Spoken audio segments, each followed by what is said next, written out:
What is up, everybody out there on YouTube? Back to you with another video. Today I want to talk about team versus solo, or solo versus team. Of course, starting out, I was team, for a few months actually, and then I started solo. So it's been said that you will make more money team driving versus solo driving. All right, so I just want to use rough estimates and average numbers. So let's say we're going to talk about, first we're going to break it down by the miles. Miles you would get as a team driver. Let's say on average, I would say 4,000 miles. Some say they get 5,000, 6,000 miles while they're teaming, but that's kind of highly unlikely or rare unless you're doing nothing but dropping hooks. If you're doing dropping hooks, I'm sure you can easily get 5,000, 6,000 miles. But if you're dealing with these shippers and receivers, and you got to do a live load, meaning that you got to back up to their dock and they have to load your trailer. Sometimes they take 3 and 4 hours to get you loaded and 3 and 4 hours to get you unloaded. And then also your appointment times. Your appointment times be one thing. Let's say your appointment is at 3 p.m. and you show up at 11 a.m. or you show up at 1 p.m. They were like, oh no, you can't unload. You can only check in maybe an hour early at the most. So with that being said, it's kind of tough to get those kind of miles if you're doing live loads. Now, on average, as a solo driver, let's say you may average, maybe 2,500 miles a week. I'm talking about a week now. So 2,500 miles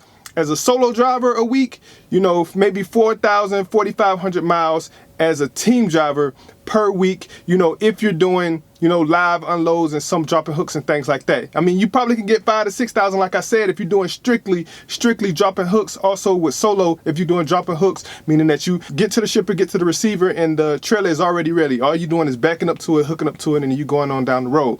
But that's not the case most of the time, for this company. So we do a lot of live loads. So let's look at some numbers here to see if you would make more money team driving versus solo driving. Let's look at teams, since that's how I started out. All right, and we're going to use this average numbers. So we're going to say 4,000 miles for the week. Okay, so let's do 4,000. All right. And then we're going to times that by, we all know what we make at this company, 14 cents per mile. So it's actually 28 cents per mile for the truck, and then you have to split it. So 28 divided by 2 is 14. So that's what you would get. Your cut would be 14 cents. So we're going to times that by 14 cents. All right. So for the week, as you can see, 560 bucks. That's just for your miles driven for your load. All right. So now let's take a look at if you were solo and you did your 2,500 miles for the week. Now solo, you get 25 cents. All right, 625. So already you're making more money solo driving versus team driving. Now, if you were doing a lot of dropping hooks, then of course you can get more miles if you were teaming. Now, let's get off the subject versus team versus solo real quick. Now, if you were a trainer and you're getting 30% because the company pays the apprentice, $10 an hour, so you getting all the miles on the truck, so you can still drive your 4,000 miles, and you're going to get 30 cents.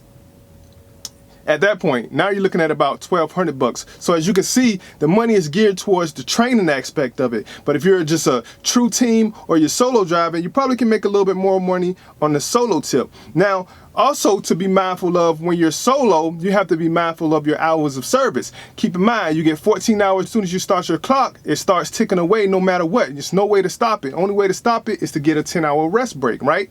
So what will happen is, if you're doing these live loads and you get to your shipper, get to your receiver, and they having you wait 3-4 hours, now you're running out of hours and you can't go nowhere for the rest of the day.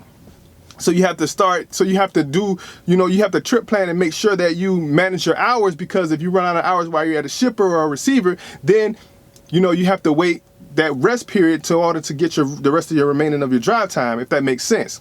But as you can see, you don't really necessarily make more money. I would say you do more work. Even if you're driving team, you do more work, because let's say you drive your 10-hour shift, right? Then you pull over at a rest area, rest stop, or whatever, and then your partner takes over, he do his 10 hours. The truck is constantly moving. So you're in the back, you're not getting much sleep. I know I didn't. I mean, I slept okay. I'm going to say I slept okay. But, you hit a bump, I'm constantly getting woke up. You hit a bump, or the truck comes to a stop, or whatever the case may be, you're constantly getting woke up. Versus solo, when you pull over, you drive your 10 hours or your 8 hours, or however you decide to trip plan it. You drive your 8 to 9 hours, maybe 10.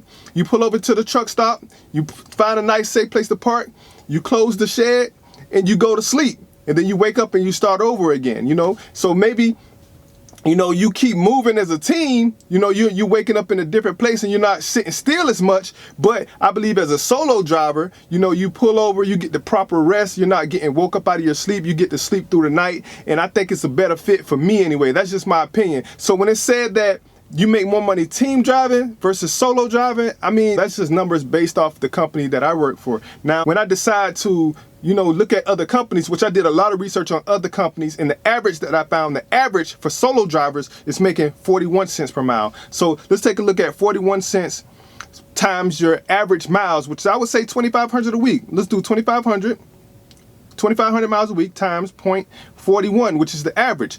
As you can see, that's over 1,025 to be exact. Now, if you're a team driving with other companies, I saw they make, you know, they can make 50 cents, 55 cents a mile, and then they have to split it. So if they're splitting it, let's take a look at team driving for other companies, I would say. And you make a decent mileage, all right, and you're making your, let's say they were all dropping hooks. All right, now if they were all dropping hooks, you're doing your 5,000 miles as a team, you know, and you're making 55 cents per mile, you know, that's $27.50. You divide that by 2, which is your cut, $13.75. So now you talk about a little bit more money. Well, actually about $375 more. But that's if it was dropping hooks. Now also keep in mind, if we were doing dropping hooks as a solo driver, you know, I would say you can do 3,000 miles times your, you know, your 41 cents. Now you're at $12.30. So now you only talk about $100, $150 difference. You know, or let me see. Let's do it. Let's do it this way. Minus $13.75 it was. Yeah, $145. You know, difference. So is that worth me having a teammate? If you just want some company, or you know what I'm saying, not worth me having to live with another dude. Now, if you want some company, I suggest, you know, you get your old lady or your wife or whatever to get her CDLs and y'all team together, and then y'all can get some real money as a team driver. But the companies like it, of course. The companies, they prefer team driving because they can get their freight from point A to point B in a short amount of time. Because if I'm driving 10, my partner's driving 10, I can get 20 hours out of the day. I can get, you know, from Georgia to California in about 2 days. So that's why the companies, yeah, they want to run you teams. You know, they prefer teams, but does it really make the drivers more money? No, in my opinion, it doesn't. You know, maybe a little bit more if you're doing drop-in hooks or something like that, but it's not worth it. It's about the same exact money, or maybe even more as a solo driver. So that's a different, and that's just the average that I found out there. Now, if you owner-operator, you're making real good money. An owner-operator solo making real good money. Now you're talking about some real good money. So that's just my opinion, man. Team versus solo. Probably make a little bit more money solo if you know how to manage your hours and trip plan properly, so you can pick up the next load, you know.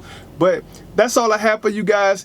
Thank you for watching my videos. If you have any questions, any comments, leave them below. Also, you know, you can email me at friends@imkomos, friends@imkomos.com, and I'll see you guys in the next one. Like, comment, subscribe, always positive comments. Until next time, see you in the next video.